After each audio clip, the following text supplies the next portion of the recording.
Broadcast is now starting. All attendees are in listen-only mode. Good morning, everyone, and welcome, and thanks for joining our Part 2 webinar on local SEO for retailers.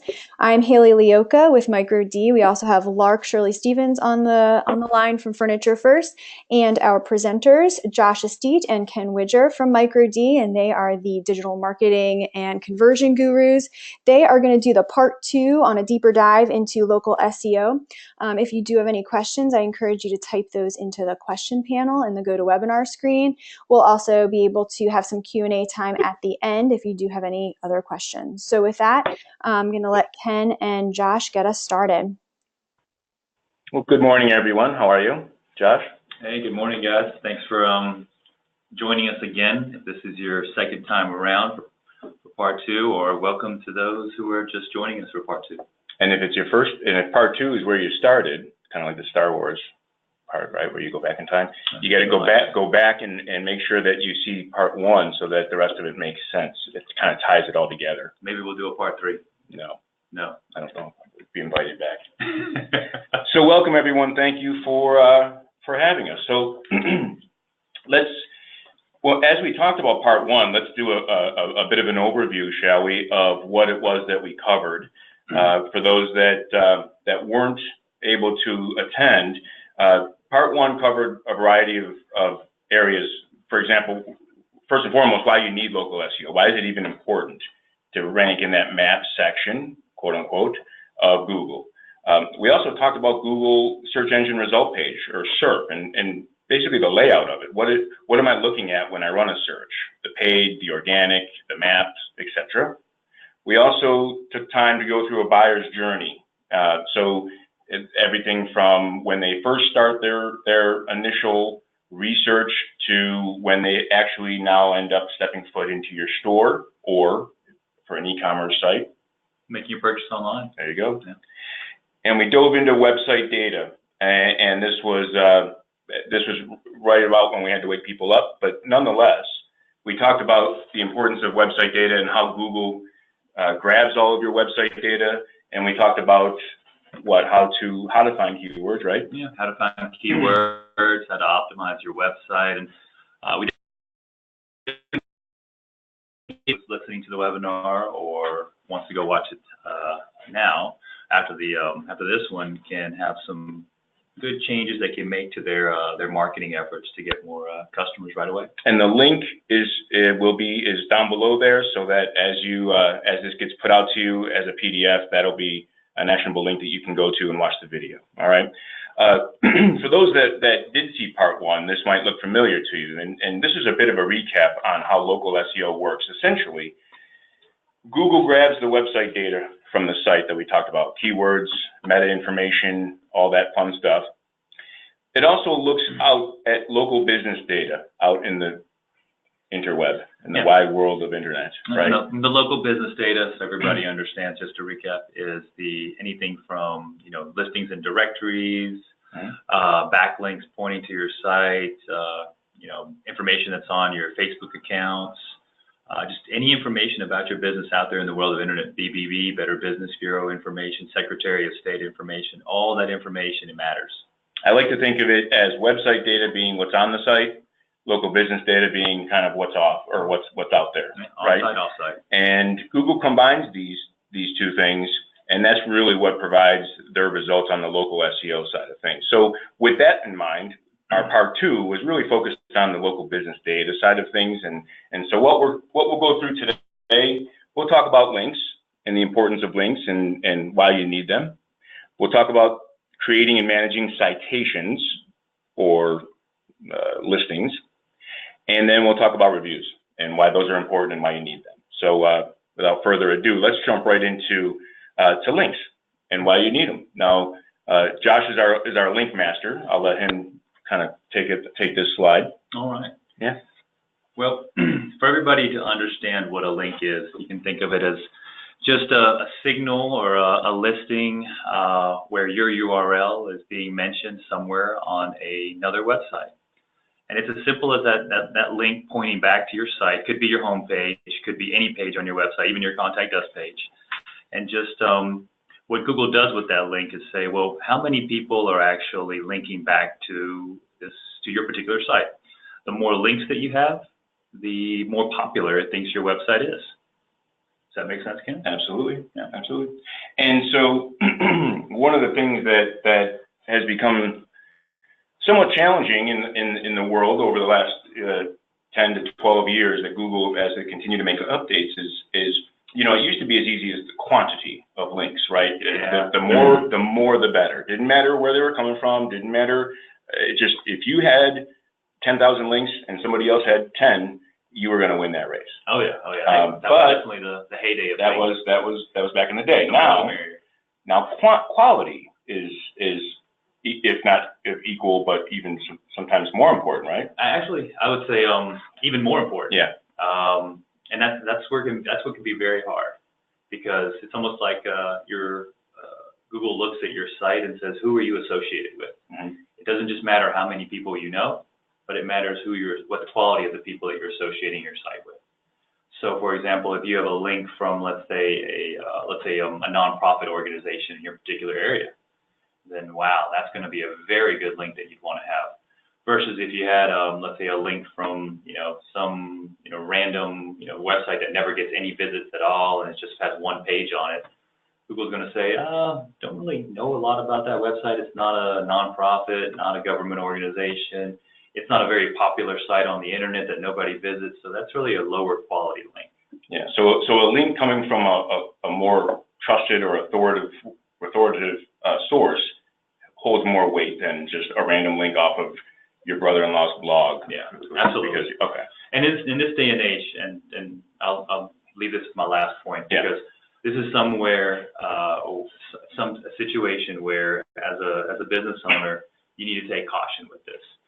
I would recommend that instead of trying to get a whole bunch of links out there in the world of the internet, instead you focus on the quality side of things. Right. All right. Because just associating yourselves with the wrong people out there from a linking standpoint can actually cause more damage to your website than good. And that's a nice segue into somebody, I guess the next question, the natural question would be, well, how would I get links? Where would I turn to? I always, again, I turn this around, and you kind of see me use this analogy of who do I associate with? Who are my friends? Who are my partners in business? And I go right to that list and I try to contact them. Some manufacturers, different associations or affiliations that you might be part of, right? Organizations, I'll get to your point, nonprofits or community-centric that you might be involved in. Those are all pretty strong. Cool. Excellent. All right. So let's jump from links and let's get into now the citations, or data providers and citations. Now this is, coincidentally, this also kind of corresponds to links, right? Everything ends up being links in some way, shape, or form. But let's talk about what a citation is and understand kind of the anatomy or the makeup of it. Now, generally speaking, your name, your address, your phone number, and your website are the four core information pieces that make up a citation. And you can see here, just in this example from Super Pages, you got a home inspirations is Thomasville, so their name. You've got their address. Down below there, you got the website, and over in the upper right-hand side there, you've got the phone number. So it touches all 4 points. It's a quote-unquote, it's a complete citation, if you will. So in a sense, a citation is like a direct listing on a directory, like Yellow Pages or Super Pages or things like that. Right. Okay. Now, there's also, when you're out there and you're creating these citations for yourself, it's important that you're accurate, that you're consistent, and that you're complete. Absolutely. Again, that's the biggest thing people have to understand. It's not just about setting up the citation and then just filling out the minimum information. We've got to go out there and you've got to fill out everything that's available. In addition to, look for those special fields that all these different places have. So Google may have certain things, Yellow Pages may have certain things, Yellow Book may have other fields that need to be filled out.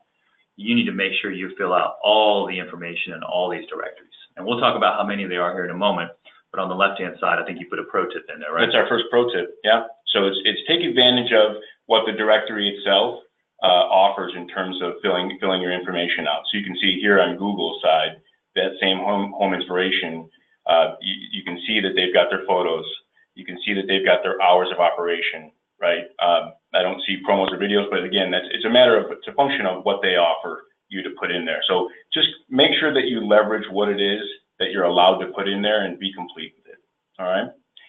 And again, next thing you roll into is, well, how do I get these?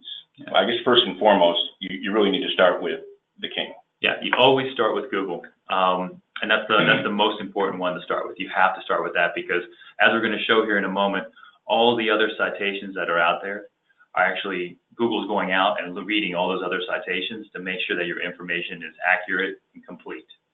All right, so start with this. You can go out there and you can go to this website here, and maybe we'll share this out after the webinar. Sure. Okay. Everybody can go out and make sure that their business is listed. I'm going to bet, though, for most of the businesses that are on here, I'm going to hope that they've already done this already. But I would challenge everyone to go back in, make sure you can log in, and make sure you've completed all the information on the sheet. I definitely have seen some businesses out there, and I think maybe some that actually may have registered for this, where some of the information wasn't completely filled out. Now, does it cost anything? No, it's actually free. Okay. Yeah, it's a free service, and this is the way you're able to get into that map section that's on the first page of Google, first page of Bing, and first page of Yahoo. It's also going to be that information that customers are going to see whenever they're pulling the information up to see what types of hours you're available. If anybody who sees the prior presentation, making sure your website's updated and correct. All right, so this is the starting point. Make sure, everyone, that you have very first out of the gate, have a Google My Business profile, if you will, right? Absolutely. And then from there, we can move on to some smaller, more basic data providers. And in this world, you're talking about different, well, it's not just Google, but perhaps Bing, Yahoo, right? You're talking some social, some Facebook, LinkedIn, Twitter. Make sure that your social, make sure that your basic browser, like Yahoo and search engines are registered. Then you get into things like city search and Yellow Pages, yp.com. So some of those more standard directories, Yelp, right, that everyone's familiar with. Yeah, I definitely recommend Yelp. I think that's a big one for everyone here to make sure they're filling out all their information on. I know they have some more enhanced programs that they try to offer you, but you don't just have to purchase those. You can actually fill out your own listing for free on Yelp. On Yelp, okay. Now, so I set it up on Google, made sure everything on Google is filled out accurately. I then went and I expanded my effort to some of these basic data providers. I've got everything accurate, everything synced up and matching. Now, depending on how, will that move the needle? Depending on how, I guess, competitive my area is? That's definitely true. So getting this information is a basic step that you have to do, all right? That gives everyone the opportunity to come up on that first page. Right. But depending on how competitive your area is, we only have 3 spots on that first page for that map section. So you may have to do even more advanced things to be able to get higher up on that page. Okay. Or even to show up. Sure. Now, so I guess to Josh's point, if doing these basics did not move the needle for you, if it didn't get you up into those top 3, you may start getting into what looks like a plate of spaghetti, really.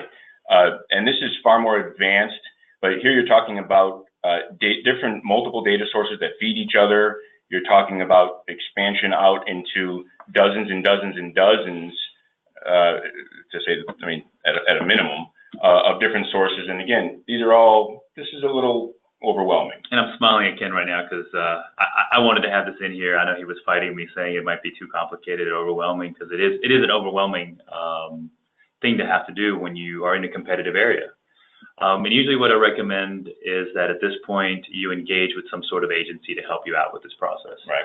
So if you go out and you do the basic stuff, you set up the Google side of things, and then you go through Bing and Yahoo and Yelp and all those other ones that Ken mentioned a moment ago, and you're still not seeing the needle move, you're not seeing yourself in that map section, then you need to take the next step and engage an agency who has the capabilities and experience to be able to hit all these different data providers out here. Right. And let's now talk about how do we audit and how do we see where we are, where we come up, where our flaws are. So we're going to do a bit of a live test here. Okay. And And so let me jump out of here. Who are we going to pick on? Well, it's no one in the audience, so that we can be as cruel as we want. No, we should. Yeah. We should try to do audience. No, I actually. Next time we'll do audience participation. Yeah, no, it's someone that it's someone that I've seen just driving around town here in Charlotte. So we're gonna go ahead and do it. It's called the Furniture Connector, and neat name. yeah. So once we get their business name, their address, city, state, zip, and phone, we're going to go ahead and run a scan. So what this tool does is go out based on all this data that we're monitoring on the internet, lets us know how accurate their information is all over these directories that we need to optimize. Wow. Okay. So what we're seeing here is that, for these folks have over 80% inaccuracies. And so as you can see, as we come down through here, you can see, for example, on Foursquare. No, they don't have an address or a phone number. The address is here, Griffith Street. Oh, that's what it means. Phone numbers. Okay, phone number is incorrect, right? So some of them, whether it could be data that's missing, it could be data that doesn't match the core data or the correct data, I should say. And by correct data, core data, correct data should be put inside of Google and then replicated, just to remind everyone to all these different sites. So these are all, how does this match up to what's in Google? Now, a lot of these, as you go down, may or may not sound familiar, but they're all relevant. And you can see that there's a lot here of opportunity where there's a listing that's not even found. And when you mean relevant to ranking on that first page. Yes. Sorry. Yeah. Again, I may not recognize Get Fave, but Google does. That's right. And so it's out there, and the fact that that's incorrect means that I need to go over to Get Fave and try and get that corrected. Correct. Yeah. Right. Okay. That will help push you up on the first page of the search engines in that map section. And as you can see, there are plenty. There are more than I care to count. But and then there's some real basic ones, like the Chamber of Commerce. Yeah, I mean, for that to be incorrect is a pretty big blow. But there's, again, we can. By the way, as we mentioned in our part one, if anyone would care for us to run a similar type of scan, we won't do it here live, as a courtesy. But if you want to shoot us an email, and we'll be happy to send over a scan of this nature for you. So we can get on the phone, walk you through it, explain what it means, give you some tips. Okay. Great. So the live scan went well. Yeah. Well, not for Furniture Connector. Not for them, but no, it's just for us right now. Let's jump back here. All right. So what's next? Let's get back in here. Uh-oh. Reviews. Uh-oh. Yep. Dum. Yeah, this could be a blessing and a curse. Oh, right? yeah. We all know that, we've all heard that you need reviews. You should get reviews. The more reviews, the better, right? Although we're all tentative because, well, what if I get a bad review? What then what? That type of thing, right? Well, let's talk about why the reviews are important. I mean, we're now in a day and age where over 90% of customers say that an online review in some way, shape, or form did influence their purchase decision. That's huge. That's a big number. So not only is it just from consumer purchasing and the influencing of that, but it's also how you rank in local search engines. Google takes that for sure into account, yes. So the number of reviews matter. Number of reviews matter. The type of review matters. How positive the reviews are. Exactly. Yeah. Google's not going to sit there and promote somebody to the first page if they don't have. If they've got 100 one-star reviews. Yeah, exactly. Right. So, and then and it also determines which search results actually get surfaced or clicked on. So again, you want to rank in that top 3. We're identifying here one piece of that criteria. Where do I get reviews? Well, you're going to see a lot of the same names that you saw when we talked about the citations. Many of them are both citations /review /directory, you name it, sites such as a Yelp, City Search, things of that nature. And are some, Josh, let me ask you this question: Are some more powerful than others? Do some hold more weight? Is a review in Google more powerful than a review on Merchant Circle or Localese? Yeah, absolutely. I think, you know, you got to pick your battle whenever you're entering into trying to get on the first page. Mm-hmm. And so, being that Google is the most searched search engine, I would start there from where I focus on my reviews. Okay. And once you feel comfortable that you've got more reviews than your competitors or you're close to in line with them, I would check one of these other places out and see how your competitors are on, let's say, Yelp. See how many reviews they have on there, positive reviews they have on there. And I would then focus on trying to build that up as well and continue that same rhythm over and over again moving through this list. Now, we kind of talked about the fact that not all links are created equal, right? So there's the number of links, but then there's the quality of it, right? And I know that reviews are really the same. So there's multiple factors that Google takes into account when looking at reviews. Again, you mentioned the number of reviews, the ratings, and the review itself, the rating, right? Mm-hmm. Here's something that's interesting and something that's often overlooked, or one of those. In fact, this probably should have been a pro tip. But yeah, this definitely should be a pro tip. The keyword utilization within the review. So let's talk about that. So if my keyword is Charlotte furniture, mm-hmm.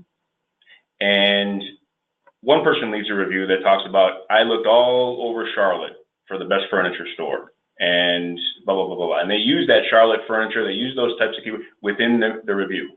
Person B leaves a review that doesn't really do that, or doesn't mention it whatsoever. Is the review for person A more powerful because they've used keywords? From an SEO, from ranking higher in Google, yeah. Higher on the Google side of things, yeah, absolutely. And then everybody needs to take note of that. That's definitely a pro tip there. Yeah. And also the diversity of the listings. So I guess to Josh's point, you know, if every single review, you know, he talked about starting with Google and then branching out, and we talked about that earlier, right? Starting with Google My Business and then branching out to the basics. But if all of your reviews reside in one space, that's not as powerful as if you have a more diverse cross-section of different sites that have you review, correct? Yeah, absolutely. As a pro tip, though, yeah, please analyze your competition. Please analyze where other stores are getting their reviews from, because that's where you need to be making sure you're getting those reviews at yourself. Mm-hmm. Because if they're listing there, Google's going to be expecting, saying, oh, for this particular area, let's say here in Charlotte, 20 stores have reviews on, let's say, Yellow Book. Well, I'm going to expect that your store, Ken, needs to have reviews on there as well. And that's an authority and also diversity listing that will be a big promotion for your store. Okay, so pay attention to where your competitors are getting their reviews, and then target those as well. Absolutely. Okay, excellent. Well, then the question becomes, so we talked about the importance of reviews and why you need it, and then and where you do it, but now how? This is something that people often will bring up and ask and say, well, I'm not really 100% certain how I would go about it. Well, first and foremost, the point of sale is a good place to start bringing it up. And I don't know how many of you employ this as a tactic, but some people feel maybe strange for soliciting a review, but you shouldn't. It's extremely common, nowadays, whether you're getting a haircut, whether you're at a restaurant or a diner, it is not uncommon for people to say, hey, look, if you loved your experience, if things were great, you know, do us a favor and review us. It's not uncommon for that to happen. Yeah. All I would say is don't go setting up an iPad in your store and just ask for reviews right off the iPad. No. That's very important. There's certain technology in place that could cause you to seem like you're cheating and maybe actually hurt yourself even more. That's why when you start this process of getting reviews, you definitely wanted to let it be organic and let the customers do it on the phone. So Google is intelligent enough to pick up that the last 18 reviews that this customer just got came from one place, the same IP address, right? So they know all. So you're gaming the system, right? Absolutely. So don't do that. So on top of bringing it up at the point of sale, there's a follow-up methodology, whether that's email, SMS, or text. Put something in place that says, okay, I touched them at the point of sale, I asked for it. Now let me send an email, make sure they're still happy, and oh, by the way, here's a link to if you'd like to review us, that'd be great. But don't be shy about soliciting the reviews, and I think that's going to be the people that we've seen the most success with are the ones that put this in place. And so when you're looking at reviews, I definitely want to recommend as another pro tip to take a look at what solutions people have out there. Some agencies have software that's available to help you with review management, being able to send these reviews through email, SMS, help automate directly from your point of sale system, make it just an easy process for you to facilitate getting more reviews, and can even then change things up and have it go from Google to Yelp through Yellow Book. Excellent. And let's get to the summary here so we can jump and have any questions. So in summary, focus on links that are both quantity and quality. Make sure your business listings are accurate and consistent throughout. Collect reviews across many platforms and solicit the reviews, don't be shy. And then continuously audit your online listing to detect if there's any inaccuracies. There are some tools that will alert you if a new one popped up or that you didn't approve or that you didn't do. So there's some cool tools out there too. And then I say again, I think the biggest thing here is for everybody to understand there's a whole bunch of things we've given you as far as information goes that you can do. Yeah. Please don't be scared to talk to an agency, ask people for help, ask people for opinions, because there's people out there that are experienced at making the needle move very fast. All right. Cool. So let's jump into our Q&A. Turn it over to Haley. And Excellent. Haley, Yeah, thank you guys. That was a really good review. And like Ken and Josh had mentioned, if you missed part one, there's the presentation link is in this PowerPoint. So we will send that off to you guys and you can get that as well. We also let off at the beginning by saying if you have any questions, chat them into the chat panel so that we can get those answered. And while you guys go ahead and do that, I'll also remind you, in addition to chatting your questions to us, throw your URL in there if you're looking to get a citation scan. So the scan that Ken had on the screen where there was, dozens of different locations to make sure that you're updated and accurate. If you want that scan, throw your URL in there.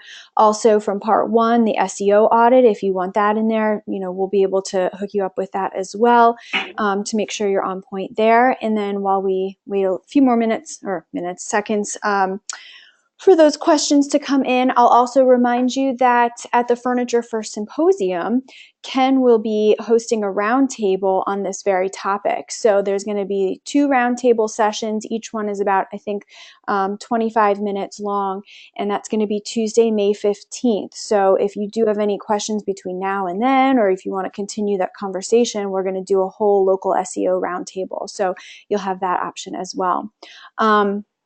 So while we are looking here, we do have a question that is, the first one is, does having reviews help my rankings on Google? Yeah, great question. Yes, absolutely. Simple answer is yes. Get reviews from different places, and get positive reviews. Okay. The next is it possible the incorrect listings were actually multiple locations of the same store? Okay, I see what you're meaning on the scan that I ran. Yeah. So on the scan, I see what you're saying. For this particular store, it was a single location. Okay. So it would have come. So great question, actually, because that does lead to, well, what if I have more locations? And in which case you can run separate scans. Yeah. So the tool that we have actually does a scan based not just on the company name or the location name. It takes all those things into account that we entered into that first page. So it would know the difference between different locations that are out there. If I have 6 locations, I could run 6 different scans to check the inaccuracies for each one of those locations independently. So correct. Yeah. Okay. All right. And if they make a change on their citations, how quickly will it update across the search engines? So if I go in, if I see something that's inaccurate in, let's say, Super Pages, right? I go in there and I actually make the correction, submit it. You're saying how long does it take for Google will perhaps recognize that? Yes. So I think that's the key to understand. So so whenever you go in and make a change to, let's say, Yellow Pages, it's going to need time. Depending on what field you're updating inside of these different directories, not all of them will update instantaneously on the front end. So you have to take that into consideration as well. So they're trying to make sure their information is kept accurate and it isn't in conflict with anything and anything else that might have been entered in recently or suggested by another user. But switching back to the Google side of things, I want to make a point there. Google has its own way of doing things, and it's going to double check whatever you go in and modify for your particular listing inside of Google. Some things will be easy things that it'll allow, but other things it'll take some time. It won't be an hour, it won't be 4 hours, it could be 4 days, because it'll find a conflict, let's say, in what you have inside of Yellow Pages that's conflicting with what you changed inside of Google. And you might get an email from them or a message from them or some sort of notification saying that we're seeing conflicts in other places. Again, that's why it's important to, you don't just modify just Google, you start there, and then you work your way through all the other citation directories that are out there. Everything has to match. Okay, and we have, kind of changing gears, we have a question back to reviews. Is it worthwhile to invest in a professional agency to help with reviews, or is this something that a retailer can do on their own? So I'm going to say that I think you need to look at your market and how competitive it is, meaning how many reviews your competitors are getting compared to what you have out there. That's the first thing I'd challenge you to do. And then the other thing is I challenge you to look in the mirror and see how much time and resources you have available to be able to get these reviews. It's something that does take time and follow-up and continuous communication to make sure that you're getting back in touch and getting back in front of these people after they've made a purchase. If both those answers are, I've got some good competition out there, and I'd really like some help to kind of put it in turbo mode or in fast forward mode and get the results as fast as possible, then I'd recommend you absolutely contact an agency and get help. They'll be able to move the needle for you much faster than you'd be able to on your own. So for those that, and for those that we work with from Micro D side that we help with reviews, we see, yes, to Josh's point, we've seen the needle move more rapidly, but again, those tend to be on the bit more competitive side of things, right? If it's, I would start on my own and maybe see how it goes from there, or what I have in terms of resources and bandwidth. Yeah. Okay. Now we only had one company submit their URL to do the citation and the SEO. If there's anyone else that wants to go ahead, put that into the chat window for me, and then I'll make sure to follow up.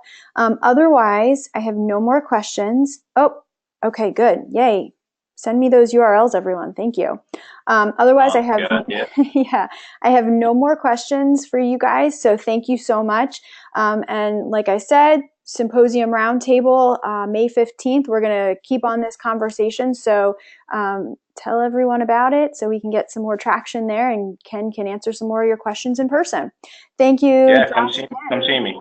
Perfect. Thank you so much. Look forward to seeing you. Thanks. Have a great day. Bye-bye. Bye-bye.